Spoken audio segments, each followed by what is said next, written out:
Scoopy Radio, everywhere you need to be. Joined by the world champion, Chalmers. Brother, what's up? Not much, my guy. How are you? Making it happen. Always. Kevin Durant is a member of the Houston Rockets and not a member of the Miami Heat. Were you surprised? Nah, it was a surprise. I've been saying this for years. I don't think KD ever goes to the Heat just because of the LeBron legacy. You know, he's going to have to be – he's got to win 2 or more championships if he goes to the Heat. So I just don't think that pressure is warranted at this age or this time. So I never thought he would go to the Heat. So, you know, that's interesting because I remember hearing people say LeBron would never go to the Chicago Bulls and he instead went to Miami Heat because of Michael's legacy. Do you see a similarity there? Nah, I don't. I think that had more to do with D Rose. I don't see a D Rose, a Bron, and a D Wade. Where's the spacing? Ain't no spacing on that court. I think that's why I fit well with those two guys. I can shoot the ball and I can space. So either way, that'd have been a hell of a team. Tell me something. I've asked some of the current Heat. Do you think that the phrase Heat culture is overly used? No, I don't. Because to me, I know Heat culture is a standard. It's a way you live by. It's a foundation. So if you're ready for that foundation, you're ready to put the work in and ready to buy into the Heat culture, then it's everything that you needed to be. What is Heat culture?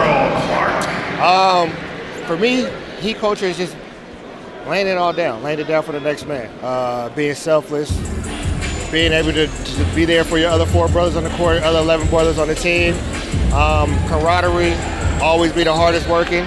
And then, you know, we always going to have fun at the end. It's South Beach at the end of the day. It is South Beach. Would you like to see Giannis in a Miami Heat uniform? No. Why? I don't know. I just don't see Giannis fitting. I won't say Heat culture, but just the Heat team. You had to put a lot of shooters around him and on that team, which I think is doable, but I just don't see him going there. Do you think Toronto was a better fit?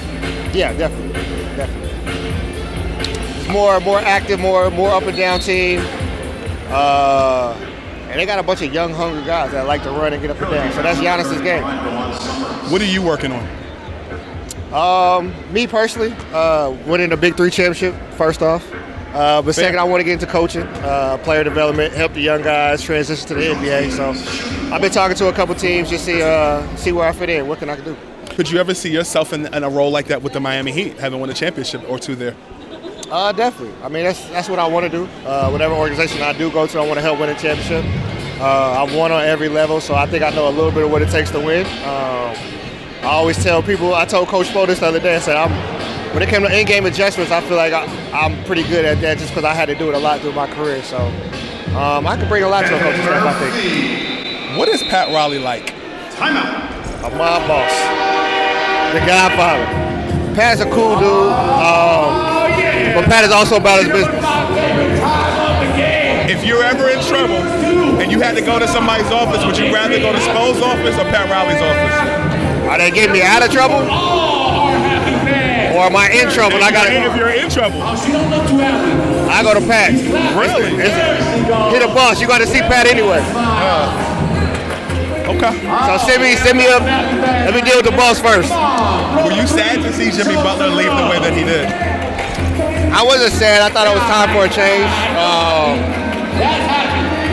Think about Miami. Once you wear out your welcome, it's not fun. And I think Jimmy lost having fun with it, and he's ready to move on. Why do you think that people don't give Bam Adebayo his just due for Defensive Player of the Year? Because it's expected.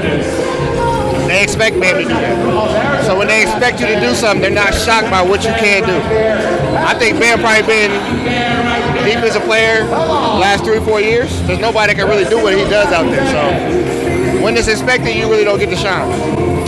Was there a chance ever, like right before the pandemic, realistically, that you could have gotten a roster spot on the Lakers with LeBron and Anthony Davis? Was there ever a realistic opportunity there? That I don't know. I heard rumblings. I had a couple phone calls from my agent, but I don't know. In your opinion, I feel like every player has a signature move. You look at Hakeem, he had the dream shake. You look at Penny, he had the fade away. I remember having this conversation with Kenny Smith some years ago. He said LeBron does not have a signature move per se. What's his go-to move? The look down 3-pointer. Okay. That's his signature move. That's what he's been working on. A signature move don't have to be something you go to every time. Okay. It's something that you hit. Your percentages are higher on your signature move than any other move that you do. That's what makes it a signature. So that's his signature move, is a look down three-pointer.